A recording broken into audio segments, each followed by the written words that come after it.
Hello my friends, welcome to another Starcraft II commentary. I am Landfall, and today we have a Zerg versus Terran. In the 2 o'clock position we have AiDeathAngel, part of Alien Invasion Gaming, spawning as the Green Zerg. And in the 6 o'clock position we have imbaBratOK spawning as the Red Terran. The map is Metalopolis. I just found out about this, that Imbalanced Gaming is now sponsored by FX Open. You may know FXO by their other popular clan, simply known as FXO, with a lot of good North American players like QXC, Moonglade. I don't understand the reason of maybe FX Open just wants to have clans in other parts of the world, such as Europe, and we see that imbaBratOK did send that SCV out to the close air positioning spotting place, I guess you could call it, of his space. That's because if the Zerg is spawning in the cross air position, then he most likely will have an overlord somewhere near your base by now. So if you see that overlord, you know where your opponent is. But we see that they're not spawning in close air position, and AiDeathAngel is not even sending in that first overlord to his own close air position base. Instead, going to be sending it across the map, and his second overlord is just going to be going to his close air cross base. But unfortunately for AiDeathAngel, he is going to have zero luck with either one of them. But we do see that he did go for a 15 hatch, I believe, and BratOK is going to see this. Yes, he does. He see that natural expansion, but he is not moving his SCV back to his base. Instead, just going to be circling the natural of AiDeathAngel. Not going to be surprised if he puts down bunker. I mean, he's not backing his base yet. Yep, there goes down the bunker. And is this outside of? Yes, it is outside the range of AiDeathAngel.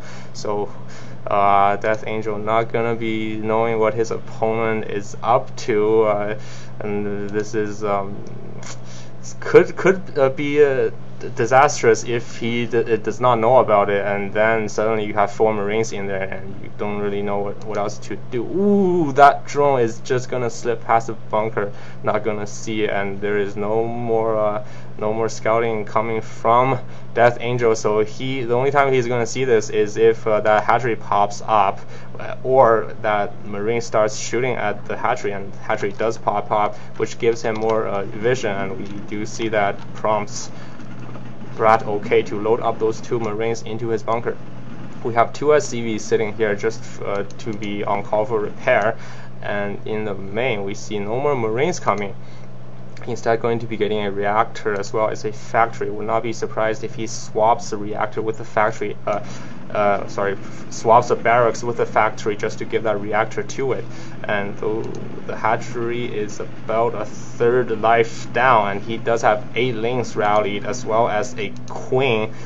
In both of those bases, we do see that 2 lings are already popping out, and 8 more lings not going to be doing anything until that queen pops up, and you need all your units to shoot at this fortification right away, and AiDeathAngel calling it imba.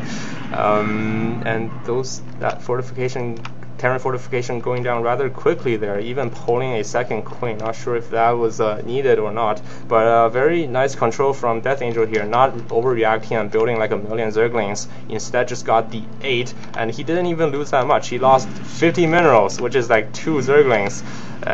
So that bunker rush definitely not paying for itself. You gotta remember, as a Terran player, if you do too many deviations away from your standard Terran army, which is tank Marines, your standard push is not going to be too effective. You're either going to have a very late siege or a not as many tanks and Marine as you would like. So we see that he did go for a bunker push that didn't work out really well. Not sure if these Hellions will do anything much. I mean, 2 getting trapped already, and 3rd is very, very low on life.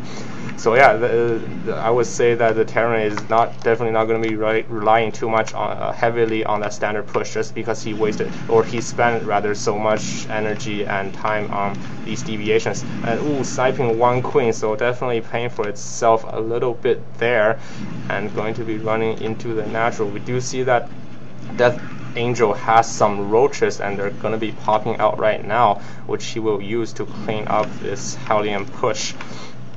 Meanwhile, in BratOK's base, really not that much micro going on here. I mean, we see 1 barracks and 2 factory at about 7 minutes. So, I mean, if you are going to be going for those early pressure, your macro is going to suffer as a result. We do see that the second orbital command is finished, but I mean, he has no units. Even if he lands it, he's not gonna have anything to defend it. And Death Angel going to be taking this opportunity to push out with his roaches. Those front roaches really need to be moving up towards his opponent so that those back roaches can shoot. And looks like they are going to be working away on this reactor. The reactor is down, and that effectively busts down the Terran ramp. And those roaches are loose inside the main base, but that tank popping out just in time. Tanks shooting surprisingly quick when they're not sieged, and they do additional damage to armored units. I mean, this many roaches are enough for a tank if it does not have backup. But we do have all these unit producing Terran structure that could be used to reinforce that tank should he needs to, and if it does get in trouble, you can just pull a bunch of SCVs off the line to repair it. So I mean, as a in Death Angel's position, you really don't have too many options here, and those roaches' death are probably going to be inevitable. We do see that BratOK did land that factory, but it is already under siege, going to be going to red any moment now, and there goes the lift off at the very last minute. So very nice saving that orbital command there. And the Zerg is just continually rallying units towards his opponent's base. They're just going to be chilling out at his natural, make sure that he can't imbaBratOK can't take that natural too easily. As a Terran player, his wall in is not even complete, and but he does have some units here, and his opponent does mainly have Zerglings. You could, I mean, use your units to wall in right here, and then just rely on SCV for repair, and those Zerglings will be sitting ducks. Looks like his siege did get finished, but there is a armada of Zerg units outside of his base, and he is sieging up his tank while Hellions running towards his opponent's main, which is going to give him enough time to land this orbital command. But I fear that's all he will be able to do, is just to land it, because I mean, apart from these 2 siege tanks and those Hellions, which is about to die any moment now, he really doesn't have that many units to defend this natural. And as soon as Death Angel was able to clean out those Hellions, he's going to run his units straight back into BratOK's natural. And now he only has 3 Marines and 2 Hellions, and those lanes are feeling very zealous. They're going to be working on this command center and forcing it lift off twice within, I would say, 2 minutes. He really doesn't really have that many units to defend. Does he have any more coming? We do see 3 more Hellions coming, and those Hellions were able to clean up. But in the meantime, Death Angel is taking a 3rd and a 4th without even spreading creep to gain vision or for that speed movement. I mean, he did see that his opponent was forced to turtle up a lot, and maybe that's why he's feeling very ballsy. And those tanks are going to be starting to work away on this 4th gold expansion. Zergling is running in, not quite enough to deal with those Hellions, and this hatchery will most likely fall. And we do see that BratOK is moving his barracks towards this north position, which tells us that he is 100% going to be going for mech. If you see a Terran player that's going 100% bio, then you still need a factory for that starport, but then they will just use that factory for the scouting. Like, they're not going to land it to do anything, and if they're going for mech, then they don't need that barracks for anything, so they're going to be just floating it for scouting. And we do see that mutas are out, but this Hellion was able to kill some worker. But I mean, as a Zerg, you're still in a commanding position right now, because BratOK's natural is not even that saturated.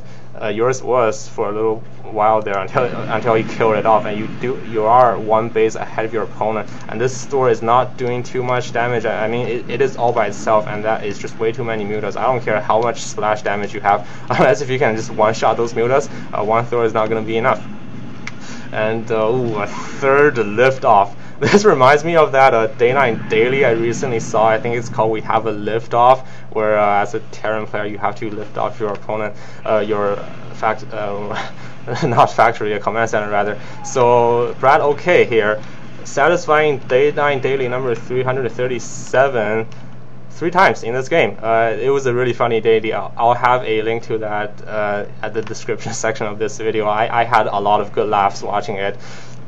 But that Thor, 2 more Thors, and a bunch of repairing SCVs.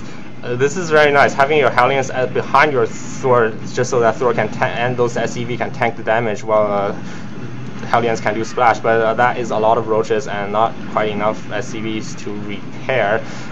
He doesn't even need his mutas to help him in a battle. And imbaBratOK did type GG and was forced to lose the game.